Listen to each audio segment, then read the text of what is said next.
Sir ನೀವು ಮೊದಲ ದಿನ ಕೆರಡಿಯ ಫಿಲ್ಮ್ ಸಿಟಿಗೆ ನೀವು ಕಾಲಿಟ್ಟಿದಾಗ ಹೇಗಿತ್ತು ಸರ್ ಅದು ಕಾಂತಾರ ವರ್ಲ್ಡ್?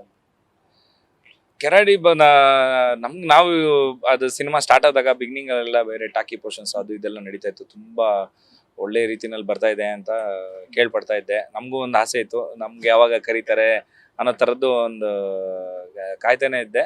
ಸೊ ಅದೇ ಟೈಮ್ಗೆ ಕಾಲ್ ಬಂದಿದ ತಕ್ಷಣ ಸ್ವಲ್ಪ ಬೇರೆ ಸಿನಿಮಾಗಳ ಅದು ಇದೆಲ್ಲ ಕಮಿಟ್ಮೆಂಟ್ ಇದ್ರು ಅವ್ರ ಹತ್ರ ಎಲ್ಲ ಮಾತಾಡಿ ರಿಕ್ವೆಸ್ಟ್ ಮಾಡಿ ಬಿಡಿಸ್ಕೊಂಡು ಒಂದು ತಿಂಗಳು ಪ್ರಾಜೆಕ್ಟ್ ಅಂತ ಹೋದೆ. ಒಂದು ತಿಂಗಳು ಹೋಗಿದ್ದು, ಒಂದು 6 ತಿಂಗಳು ಮೇಲೇನೆ ಅಲ್ಲೇನೆ ಇದ್ದು ಸಿನಿಮಾನ ಟೋಟಲ್ ಆಕ್ಷನ್ಸ್ಗಳನ್ನೆಲ್ಲ ಕಂಪ್ಲೀಟ್ ಆಗಿ ಅವ್ರ ಜೊತೆನೇ ಇದ್ದು ಒಂದು ಜರ್ನಿ, ಒಂದು ಒಳ್ಳೆ ಬಾಂಡಿಂಗ್ ಆಯ್ತು. ಸೊ ಅವ್ರ ಜೊತೆ ಪರ್ಸನಲ್ ಬಾಂಡಿಂಗು ಚೆನ್ನಾಗಿ ಬಿಲ್ಟ್ ಆಯ್ತು. ಸೊ ಅವರ ರ್ಯಾಪು, ಅವ್ರ ಎನರ್ಜಿ, ಸೊ ಅದೆಲ್ಲ ನಾವು ನೋಡಿದಾಗ ನಮಗೂ ಇನ್ನೂ ಇನ್ಸ್ಪಿರೇಷನ್. ಸೊ ಇವರು ಇಷ್ಟು ಎನರ್ಜಿಯಿಂದ ಮಾಡ್ತಾ ಇದ್ದಾರೆ ಅಂದಾಗ ನಾವು ಅವ್ರ ಜೊತೆಗೆ ಆ ಎನರ್ಜಿನ ಮ್ಯಾಚ್ ಮಾಡ್ಕೊಂಡು ಹೋಗ್ಬೇಕು ಅನ್ನೋದು, ಆ ಫೀಲ್ ಎಲ್ಲ ತುಂಬಾ ಚೆನ್ನಾಗಿತ್ತು.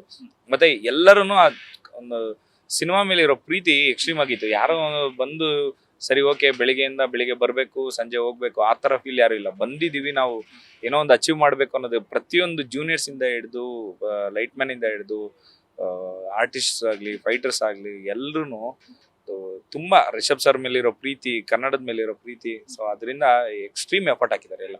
ಇಲ್ಲಾಂದ್ರೆ ಈ ಥರದ್ದು ಆಗೋಕ್ಕೆ ಸಾಧ್ಯ ಇಲ್ಲ. ಬರೀ ಪೇಮೆಂಟ್ ಇಂದ ಆಗುವಂಥದ್ದಲ್ಲ ಇದೆಲ್ಲ ಎಕ್ಸ್ಟ್ರೀಮ್ ಪ್ರೀತಿಯಿಂದ ಆಗುವಂಥದ್ದು. ಯಾಕಂದ್ರೆ ನಾವು ಕೆಲವೊಂದು ಲೊಕೇಶನ್ಸ್ ಎಲ್ಲ ಗಂಟೆಗಟ್ಟಲೆ ನಡ್ಕೊಂಡು ಹೋಗ್ಬೇಕು, ಒಳಗಡೆ ಫಾರೆಸ್ಟ್ ಒಳಗಡೆ ನಡ್ಕೊಂಡು ಹೋಗಿ ಆ ಥರ ಲೊಕೇಶನ್ಸ್ ನಲ್ಲಿ ಶೂಟ್ ಮಾಡಿರೋದು. ಎಲ್ಲವೂ ಕಥೆನೇ, ನೀವು ಟ್ರೈಲರ್ ನೋಡಿದ್ರೆ ನಿಮ್ಗೆ ಕೆಲವೊಂದೆಲ್ಲ ನಿಮ್ಗೆ ಅಲ್ಲೇನೆ ಗೊತ್ತಾಗುತ್ತೆ. ಎಲ್ಲವೂ ಯಾವುದನ್ನು CG ನಲ್ಲಿ ಮಾಡಿರುವಂಥ ವಿಷಯಗಳಲ್ಲ. ಎಲ್ಲವೂ ಎಕ್ಸ್ಪೆಕ್ಟ್ ಇದು ನಮ್ಮ ಟೈಗರ್ ಆ ಥರದ್ದು ವಿಷಯಗಳು ಬಿಟ್ರೆ ಮಿಕ್ಕಿದ್ದೆಲ್ಲವೂ ನಾವು ರಿಯಲಿಸ್ಟಿಕ್ ಆಗಿನೇ ಶೂಟ್ ಮಾಡಿರುವಂಥದ್ದು. ಸೊ ಆ ಥರ ಲೊಕೇಶನ್ಸ್ನಲ್ಲಿ ನಾವು ಹೋಗಿ ಶೂಟ್ ಮಾಡೋದು ಅನ್ನೋದು ತುಂಬ ಟಫ್. ಅದನ್ನೆಲ್ಲರೂ ಎಲ್ಲರೂ ಸೇರಿ ಒಂದು ಎನರ್ಜಿಯಿಂದ ಮಾಡ್ತಾ ಇದ್ವಲ್ಲ, ಅದೇ ಗ್ರೇಟ್ನೆಸ್.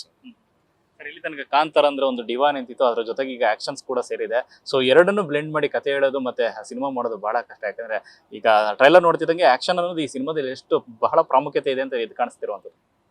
ಹೌದು, ಈ ಆಕ್ಷನ್ಸ್ ಈ ಸಿನಿಮಾದಲ್ಲಿ ರಿಷಬ್ ಸರ್ ಆಕ್ಷನ್ಸ್ನ ಎಲ್ಲೂ ಆಕ್ಷನ್ ಫಿಟ್ ಮಾಡಬೇಕು ಅನ್ನೋ ಥರದ್ದು ಯಾವುದೇ ಆಕ್ಷನ್ ಫಿಟ್ ಮಾಡಿಲ್ಲ. ಅದು ಎಲ್ಲ ಆಕ್ಷನ್ಸ್ನು ಕಥೆನೇ ಆ ಆಕ್ಷನ್ಸ್ ಒಳಗಡೆನೆ ಬಿಲ್ಟ್ ಆಗ್ತಾ ಹೋಗ್ತಾ ಇರುತ್ತೆ. ಅವ್ರ ಆಕ್ಷನ್ಸ್ ಎಲ್ಲ ಅವ್ರ ಕತೆ ಹೇಳ್ಕೊಂಡು ಹೋಗುತ್ತೆ. ಸೊ ಆ ಥರದ ಆಕ್ಷನ್ಸ್ಗಳು ಯಾವುದನ್ನು ಸಪ್ರೇಟ್ ಆಕ್ಷನ್ ಇಲ್ಲ. ಯಾವ್ದೋ ಒಂದು ಆಕ್ಷನ್ ಆಚೆ ತೆಗೆದ್ರು ಸಿನಿಮಾ ಮೂನೇ ಆಗಲ್ಲ ಮುಂದೆ. ಸೊ ಆ ಥರದ್ದು ಸೀಕ್ವೆನ್ಸ್ಗಳೇನೆ ಎಲ್ಲವೂ. ಸೊ ಅದೇ ತುಂಬಾ ಸಪೋರ್ಟಿವ್ ಆಗಿರುತ್ತೆ ಕತೆಗೆ ಎಲ್ಲ ಆಕ್ಷನ್ಸ್ನು. ಸೊ ಆ ಥರದ್ದು ತುಂಬಾ ಸ್ಪೆಷಾಲಿಟಿ ರಿಷಬ್ ಸರ್. ಅದ್ರಲ್ಲಂತೂ ತುಂಬಾ ಪರ್ಟಿಕ್ಯುಲರ್ ಆಗಿರ್ತಾರೆ. ಅವರು ಕತೆಗೆ ಯಾವುದೇ ಥರದ ಒಂದು ಡಿಸ್ಟರ್ಬ್ ಆಗುವಂಥ ಸೀನ್ಸ್ ಆಗಲಿ ಅಥವಾ ಏನೋ ಒಂದು ಎಂಟರ್ಟೈನ್ಮೆಂಟ್ಗೋಸ್ಕರ ಮಾತ್ರ ಕತೆಗೆ ಇಲ್ದಿರ ಆ ಥರದ್ದು ಇರಲ್ಲ. ಅವ್ರ ಕತೆನೇ ಕಂಪ್ಲೀಟ್ ಎಂಟರ್ಟೈನ್ಮೆಂಟ್ ಆಗಿರುತ್ತೆ. ಸೊ ಅದಕ್ಕೆ ತಕ್ಕನಂತೆನೇ ಎಲ್ಲ ಸೀನ್ಗಳನ್ನು ಯಾವುದನ್ನು ಸುಮ್ಮನೆ ರ್ಯಾಂಡಮ್ ಆಗಿ ಏನೋ ಚೆನ್ನಾಗಿದೆ ಅಂತ ತೆಗಿಯಲ್ಲ. ಅವ್ರ ಕತೆನಲ್ಲಿ ಏನೇನು ಬೇಕಿದೆ ಅದನ್ನೇ ಅವರು ಶೂಟ್ ಮಾಡ್ತಾರೆ. ಅವ್ರ ಕತೆನೇ ಫ್ಯಾಂಟಾಸ್ಟಿಕ್ ಆಗಿದೆ. ಸೊ ಸೂಪರ್, ಒಂದು ಒಳ್ಳೆ ಕತೆ. ನಮ್ಮ ಇದುವರೆಗೂ ನಾವು ಈ ಥರದ ಜಾನರ್ನ ಟಚ್ ಮಾಡದೇ ಇರೋಂಥ ಜಾನರ್ ಎಲ್ಲ ಓಪನ್ ಅಪ್ ಆಗುತ್ತೆ. ಸೊ ಅದು ಖುಷಿ ಇದೆ ಆ ಸಿನಿಮಾ.